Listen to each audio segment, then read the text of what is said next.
Olá, sejam bem-vindos mais uma vez ao DA Esportes. Se você é novo por aqui, inscreva-se no canal, ative o sininho das notificações. Se puder, curta e compartilhe o nosso vídeo. Bem, estamos em data FIFA, né? Campeonatos aí pelo mundo parados, né? Campeonato brasileiro parado, campeonato, as ligas europeias, a maioria... as ligas europeias de primeira divisão estão paradas, as ligas de segunda divisão das outras divisões não estão paradas. E pelo mundo, assim, existem ligas paradas e existem ligas acontecendo, né? Jogos acontecendo. É assim que acontece em data FIFA, né? E aí, é o seguinte, data FIFA, as seleções estão entrando em campo, seja para amistosos, ou a maioria delas estão jogando as eliminatórias para a Copa do Mundo. Eu vou tentar fazer aqui um apanhado geral, uns vídeos aqui falando um apanhado geral de como está cada eliminatória. E essa data FIFA é importante você saber que nós poderemos ter até 11 seleções classificadas para a Copa do Mundo de 2026. Nós já temos algumas seleções classificadas para a Copa do Mundo e nós poderemos ter nessa data FIFA, ao final dessa data FIFA, até 11 seleções classificadas. Para começar, vamos falar da eliminatória aqui do nosso quintal, né, América do Sul, que é uma eliminatória que, assim, estamos nas duas últimas rodadas das eliminatórias sul-americanas e nós teremos, ao final, pelo menos aí 3 seleções, eu falei de 11 seleções possíveis classificadas aí para a Copa do Mundo ao final dessa data FIFA, 3 delas vão sair daqui. E porque é o seguinte, galera, são 6 vagas diretas para a Copa do Mundo de 26. Então, e mais uma vaga, mais o 7º lugar disputaria uma repescagem. E nós já temos 3 seleções classificadas. Argentina, classificada, primeiro lugar, é o primeiro lugar das eliminatórias, não vai perder essa posição. O Equador em segundo lugar, e o Equador é uma seleção que precisamos chamar a atenção, porque o Equador iniciou as eliminatórias com menos 3 pontos. Eles foram punidos pela FIFA, pela Conmebol, por causa de uma escalação de um jogador irregular, um jogador que a utilização de um lateral que na verdade era colombiano, e esse jogador jogou com a camisa do Equador, sendo que ele não tinha cumprido ali os requisitos para se naturalizar, né? E ele acabou jogando, o Equador acabou quase perdendo a vaga dele na Copa do Mundo de 22, mas no final acabou disputando a Copa do Mundo de 22, mas o Equador, ele foi punido com esses menos 3 pontos nas próximas eliminatórias, né? Nas eliminatórias atuais, né? Perdão. E o Equador ainda teve uma troca de treinador no meio do caminho, saiu o Félix Sánchez e entrou o espanhol Félix Sánchez, que entrou na seleção logo depois da Copa do Mundo, e assumiu o Sebastián Beccacece, o argentino que era auxiliar do Jorge Sampaoli. Perdão. Em terceiro lugar, a terceira seleção classificada é o Brasil. E o Brasil, cara, por incrível que pareça, o Brasil sofreu horrores nessa eliminatória e conseguiu garantir classificação para a Copa do Mundo. Vejam só você. O Brasil, nessa eliminatória, para relembrar a campanha do Brasil, olha só, o Brasil vence a Bolívia 5-1 jogando no Brasil, ganha do Peru jogando fora, 1-0 jogando em Lima, depois na terceira rodada empata na Arena Pantanal com a Venezuela, na quarta rodada o Brasil perde do Uruguai 2-0, e aí foi aquele jogo que o Neymar se machuca e nunca mais volta para a seleção. Não voltou até hoje para a seleção. Depois, no jogo seguinte, na rodada seguinte, o Brasil perde de virada da Colômbia, jogando na Colômbia por 2-1, com 2 gols do Luiz Dias. Com 2 gols aí do Luiz Dias. Depois, na rodada seguinte, o Brasil me perde da Argentina por 1-0 no Maracanã com o gol do Otamendi. Foi aquele jogo que teve até uma briga na arquibancada entre brasileiros e argentinos. Depois, na 7ª rodada, o Brasil ele vence o Equador, e aí tem uma troca de treinador, né? Porque o Fernando Diniz ele é demitido depois do jogo contra a Argentina e assume o Dorival Júnior. O Dorival Júnior assume já na estreia no Couto Pereira, jogando em Curitiba, vencendo o Equador 1-0.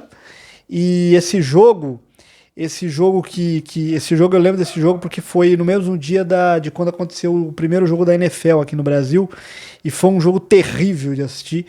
O Dorival, ele estreia com vitória para cima da seleção do Equador.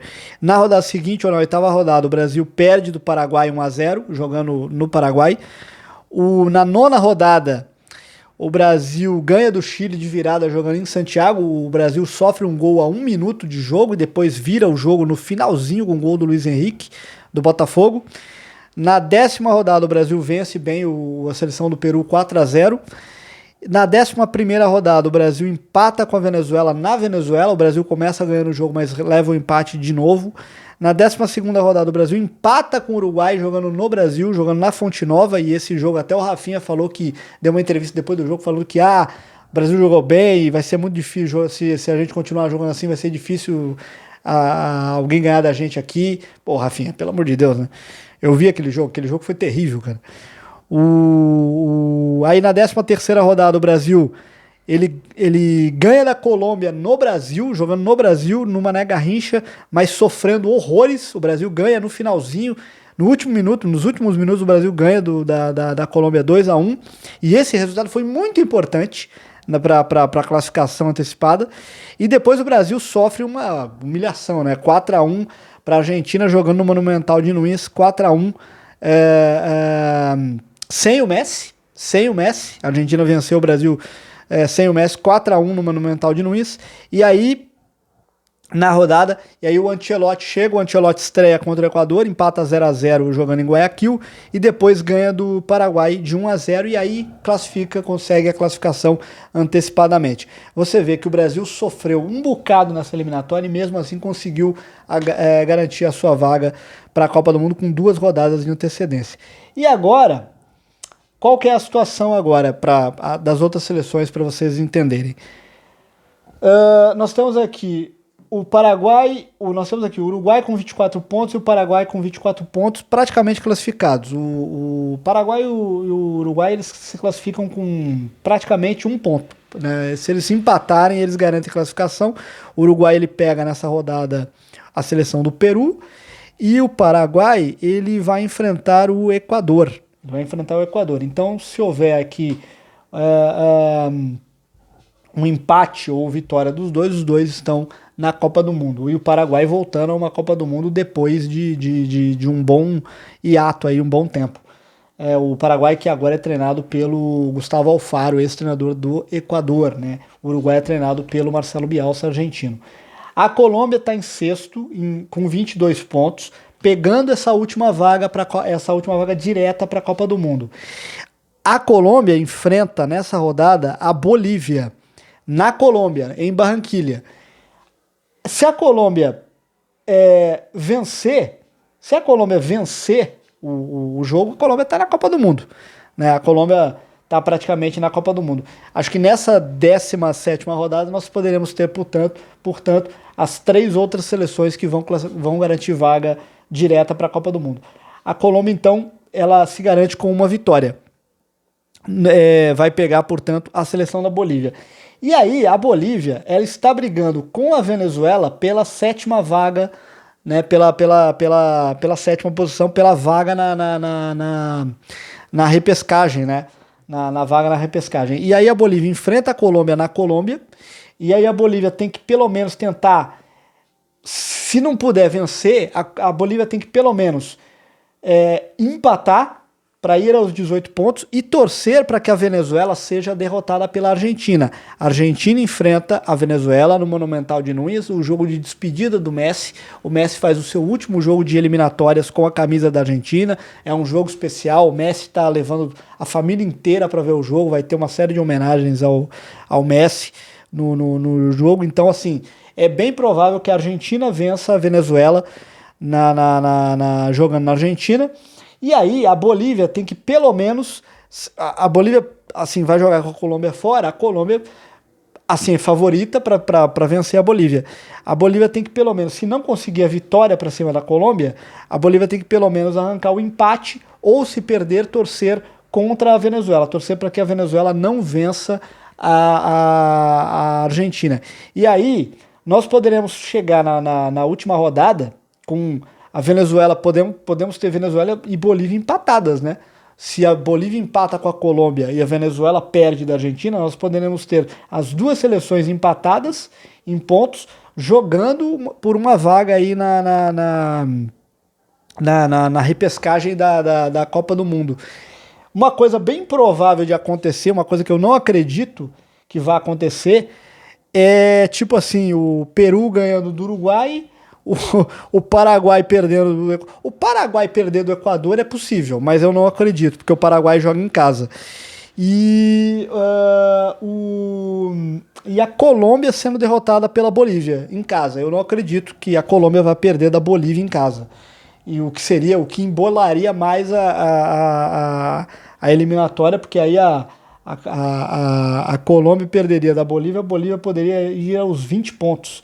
E ela teria alguma chance até de beliscar uma vaga direta para a Copa do Mundo, mas eu não acredito nisso.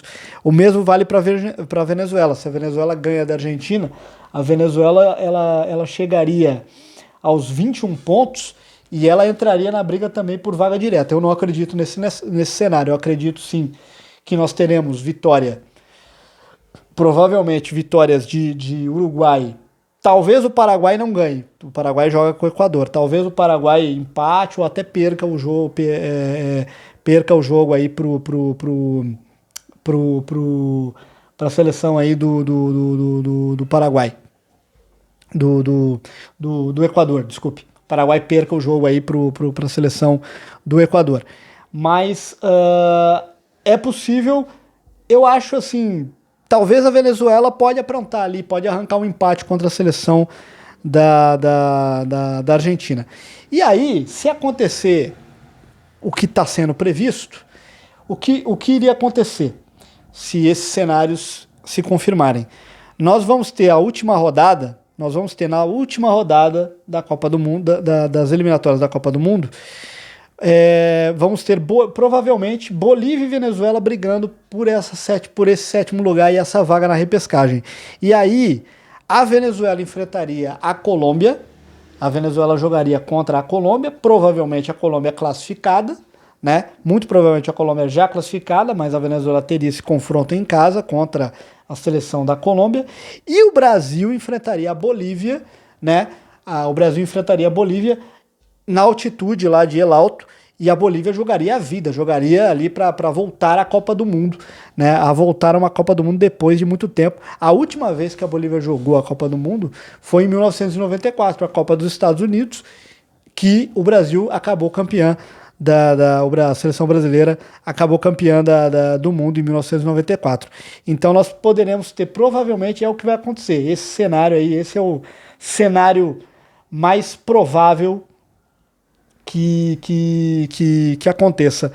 O Peru não deve ter chances ainda, porque o Peru, não, a Venezuela joga, né? A Venezuela, porque tem Venezuela e Bolívia, assim, o Peru ainda tem talvez alguma chance. Deixa eu ver aqui, o Peru tem 12 pontos, ele teria que ganhar os dois últimos jogos e a 18 pontos, mas aí ele teria que torcer contra a Venezuela e Bolívia perderem os seus jogos e aí tirar uma diferença de saldo, né?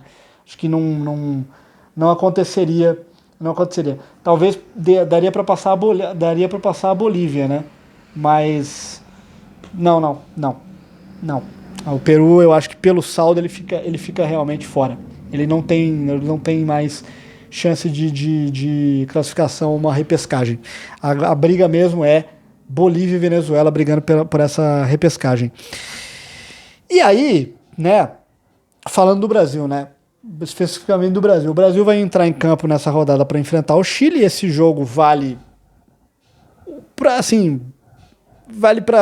seleção, vai jogar no Maracanã, né? Muita gente entende que, por ser talvez o último jogo da seleção brasileira no Brasil antes da Copa do Mundo, muita gente queria ver o Neymar convocado, né? Mas o Ancelotti fez a opção de não convocar o Neymar. E aí é o seguinte, tem gente que tem argumento para entender que o Neymar ele deveria ser convocado e tem gente que concorda com o Ancelotti de não ter levado o Neymar para esses dois jogos. Eu não vou entrar, eu não vou entrar nesse debate, não. Fato é que o Ancelotti fez essa escolha de não levar o Neymar e o Brasil, talvez assim o Neymar pudesse jogar o jogo do Maracanã, mas ele pudesse ser liberado para não jogar em La Paz, né? Acho que teste mesmo o Ancelotti vai conseguir fazer no jogo contra o Chile. Contra a Bolívia eu acho que não tem muito o que fazer. Então o Brasil pega o Chile nessa rodada, né? Pega o Chile hoje e vai tentar aí pelo menos apresentar um bom futebol assim para a torcida aí que vai ao Maracanã, que vai ver a seleção hoje no Maracanã mesmo, não tendo ali, né, os jogadores aí, não tendo Rodrigo, não tendo Vini Júnior, não tendo Neymar, mas tem ali o Rafinha, né? Tem ali alguns jogadores ali que a gente pode ter ali como referência ali como atrações aí para a torcida. E aí vai pro último jogo jogar na altitude El Alto, né, contra a Bolívia. E aí muita gente, né, fez assim, por que o Brasil abre mão desse jogo, não vai pro jogo e aí dá WO? Não dá para fazer isso pela situação aqui na tabela, né, galera? Porque se o Brasil não vai, é 3-0, WO e 3-0 para Bolívia. E aí isso vai abrir uma confusão, né? Porque, pô, a Venezuela vai se sentir prejudicada, né? Pô, o Brasil decide não ir para Bolívia e aí a Bolívia sai vencedora do jogo e aí a Venezuela vai jogar com a Colômbia e em casa, né? Mas aí não é garantia de que a Venezuela vença a Colômbia em casa, né? É um jogo difícil para a Venezuela. Então tem que acontecer esse jogo entre Brasil e Bolívia lá para fechar as eliminatórias. É complicado, né? É complicado. Mas assim, o que eu acho que eu gostaria muito de ver a Venezuela na Copa do Mundo, né? Porque a Venezuela é a única seleção da América do Sul que nunca foi para a Copa do Mundo. A Venezuela é a única seleção da América do Sul que nunca esteve numa Copa do Mundo e eu gostaria de ver a Venezuela. Acho que a Venezuela tem uma boa geração, tem ótimos jogadores como Soteldo, como Savarino, né? Tem o Rondon, tem o Rincon que joga no Santos, tem outros jogadores que estão aí jogando fora, aí, jogando na Espanha, o Matiz, o Murídio, né? Enfim. E a Bolívia, cara, ela não vai a uma Copa do Mundo desde 94, né? Também seria legal a Bolívia tentar ir para ver a Bolívia de novo numa Copa do Mundo, né? Pelo menos tentar aí uma vaga na repescagem. A Bolívia que nos últimos anos, desde ali de 2018 mais ou menos, ela tem tentado fazer um trabalho de base, né? Para melhorar o seu futebol. E aí, nos últimos anos, ela tem conseguido fazer ali um trabalho de base, até um intercâmbio com países aí das Américas, seja América do Norte ou América do Sul. Tem muito boliviano jogando no Brasil, tem um jogador boliviano jogando no Brasil. Você teve recentemente aqui o Zabala, que passou pelo Palmeiras e Santos. Teve o Fernando Nava, que passou por Atlético Paranaense e Santos. Teve teve os meninos do Santos, né? O Enzo Monteiro, que é do Santos, mas agora está emprestado para um time da Letônia, e o Miguelito, né? O Miguelito que é a nova esperança da seleção da Bolívia e que é aí o jogador do Santos, mas que está emprestado ao América Mineiro. Tem sido o melhor jogador da Bolívia nas eliminatórias, tem feito gols, tem feito a diferença para a seleção da Bolívia, para La Verde, né? E já é inclusive um ídolo lá na Bolívia, o Miguel Ángel III, o popular Miguelito. Então, assim, vamos ver o que vai acontecer nessa rodada, vamos ver o que vai acontecer nessas últimas duas rodadas das eliminatórias. O que eu espero ver hoje da seleção brasileira é um bom futebol, né? O Chile não tem mais chances de classificação, está sem técnico, está com o técnico interino para esses dois jogos, né? O Ricardo Gareca foi demitido, tem aí a convocação, não vieram jogadores figurinhas carimbadas que a gente conhece, como Vidal, Arangues, né? Não veio essa turma, não veio Alexis Sanches. Os jogadores assim que vieram, talvez o Ben Benetton Dias, jogador que tem uma origem, nasceu na Inglaterra, mas tem uma origem no Chile e que joga no Villarreal da Espanha. e como maior destaque aí da seleção do Chile, e tem alguns jogadores que atuam aqui, como o Aravena, né, que joga no Grêmio, né, tem o Kusevich, que jogou no Palmeiras e jogou, acho que tá jogando no Fortaleza ainda. E um destaque do time também, o Osório, né? O Osório que joga, se eu não me engano, tá jogando na Dinamarca, tá jogando no Midtjylland da Dinamarca, é o grande jogador hoje, a grande promessa do futebol do Chile hoje, com os seus 20 anos, os 21 anos, o Osório. Então é isso, vamos acompanhar essas duas rodadas finais das eliminatórias e ver o que acontece, quem são as 3 seleções que se classificam direto para a Copa do Mundo de 26 e quem vai disputar a repescagem mundial aí da FIFA, tentando aí tentando mais uma vaga aí para a América do Sul na Copa do Mundo de 2026 nos Estados Unidos. É isso, se você gostou do vídeo, curta e compartilhe, eu fico por aqui e até a próxima!